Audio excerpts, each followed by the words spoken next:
On June 14, 2023, the California Highway Patrol received a report of a suspect involved in a property damage incident.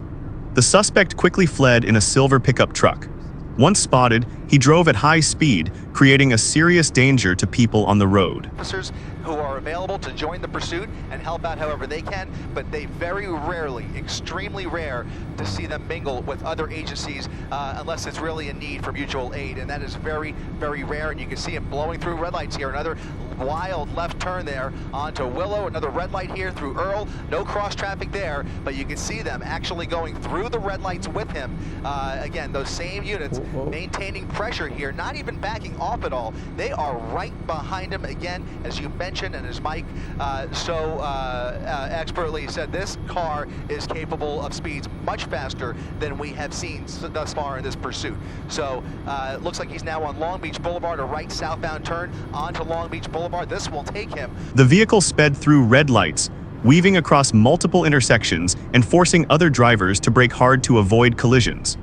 The high speed and reckless disregard for traffic laws turned the escape into a ticking time bomb on the streets. Shops and people crossing the street. Thankfully, he's getting off of Long Beach, now onto Hill, which is a residential street just north of downtown Long Beach. And now we have to wonder if he had intentions of making his way and bringing the CHP down here. Is he familiar with this area? Does he reside down here? Questions that we don't know the answers to, but is this random or is this intentional? That's what we're looking for now. If he starts to go around and around, that'll give them an opportunity for spike strips, but right now he seems to be making a lot of random turns, like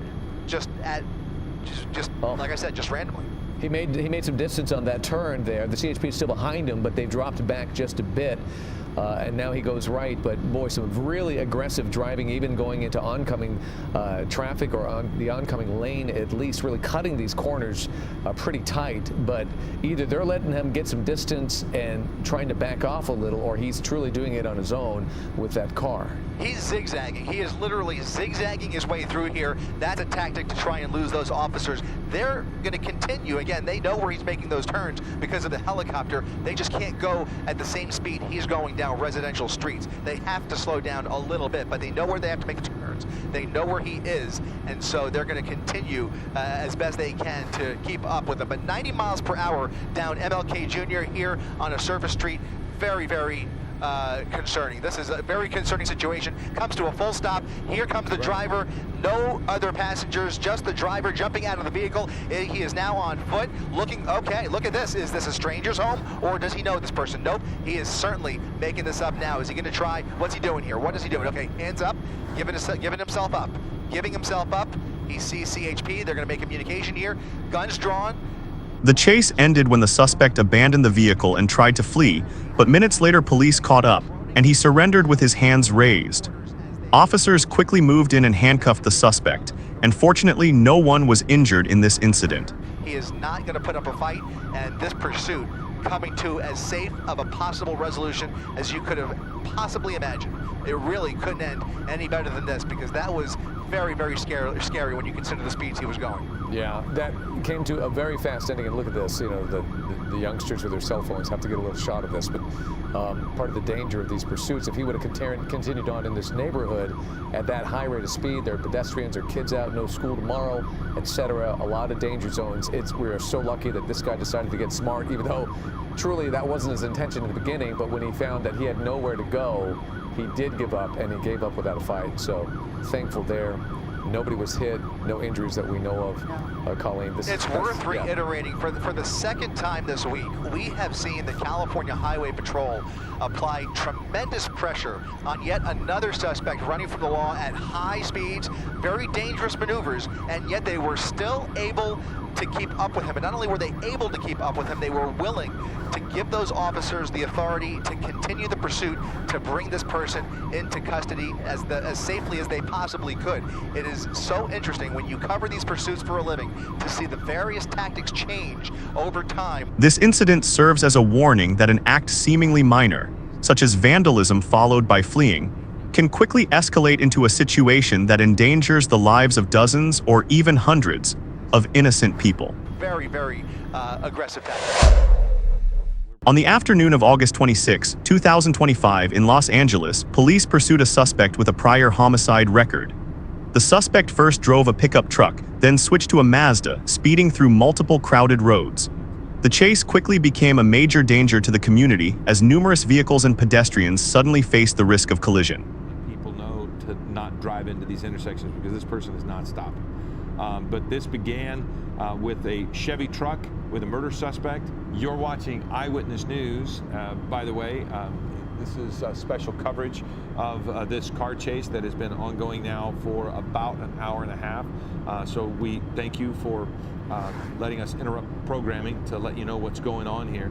But this is a murder suspect who is putting the community at great risk. Now we're entering an intersection here with traffic that has not been stopped. So that's Carson, and through the intersection, two people in a crosswalk with no idea what they're looking at, and about 6 or 7 LAPD cars right behind this person. So they have continued to elude authorities and drive erratically, certainly into oncoming traffic when necessary. Approaching another intersection here, looks like they have the right-of-way now, or at least the vehicle's stopped. So we're seeing, for the most part, people involved in this pulling over. We haven't seen anybody really stubbornly refuse to get out of the way or try to get involved. Now a left turn here. Okay, but this is a different part of town, Bruce. This is not a part of town that they haven't been in Torrance. They were in the Westchester area. They were in near downtown. They're in Harbor Gateway now. So technically this is Harbor Gateway. So again, maybe they drove to an area that they wanted to get to, but they might just be an unfamiliar area, and that's good news for law enforcement when they're not in familiar area, right? That is, because they're not trying to go into an area where there are friendlies or relatives that may interfere with the end of this pursuit. You know, you do have other agencies like Torrance, maybe Redondo Beach, Manhattan Beach, that are on standby for this, just in the odd chance that the pursuit does transverse into their area. And Torrance PD is actually a very aggressive agency. So at some point, you know, LAPD, they're not going to relinquish control of this pursuit, but I'm sure they're getting a drain on their resources to that point. Throughout the chase, the suspect drove recklessly, running red lights, driving against traffic, weaving through heavy vehicles, and nearly crashing multiple times. Los Angeles police units and an aerial unit closely monitored and pursued him. At 2:01, and we are interrupting programming. We will, of course, let you know when General Hospital will air in its entirety.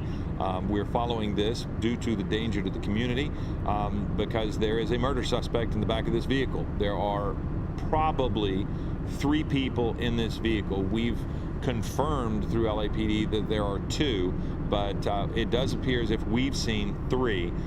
In a previous vehicle that this suspect was in, we saw 3 people, 2 women. They have been detained by authorities as they try to determine how those people were involved in the initial chase.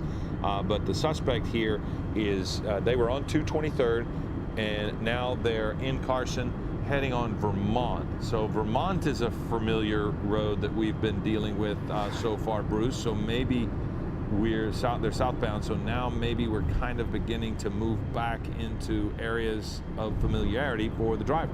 Yeah, they may be heading back north to get back over into that Westchester area, or maybe even the area south of downtown.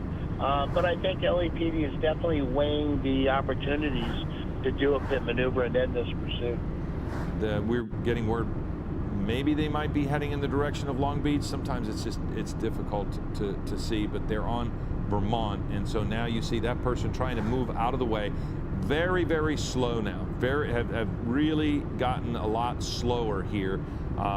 The speed is going to be affected by the inability of anything on that back. So now we have a person getting out. This is so dangerous. The chase ended when the suspect abandoned the vehicle and fled toward a nearby residential area, with officers in close pursuit. Police quickly closed in, shouting for the suspect to come out and talk. Running away. This person is now on the run. That is, we believe, the murder suspect who initially got into that Mazda, and he had jumped somehow into the front seat. He is running from authorities down the sidewalk. They will be able to know where he is. Okay, now he's got his hands up, but still running. So let's see what ends up happening here. He is running out of gas, it seems, in this circumstance, getting exhausted. He's coming up to someone's house. Now, this is a potentially dangerous situation if he can get into that house. They have two men in front who have moved out of the way, so officers are now trying to get the suspect to get on the ground. These two people have walked away. The suspect looks to be in front of the garage behind those two vehicles there. They're trying to get him away from that, I would assume, Bruce, and it looks as if he's refusing to obey commands. He is certainly not getting down on the ground. You can see his hands up, but he is not doing what they say at this point. You see less than lethal there in the man's hand in the back, it looks like, or could be a green. At around 2:06 p.m., the suspect was subdued and handcuffed at the scene. A female companion was also taken into custody, and the vehicle was searched to ensure no one else was inside. Fortunately, no civilian injuries were reported.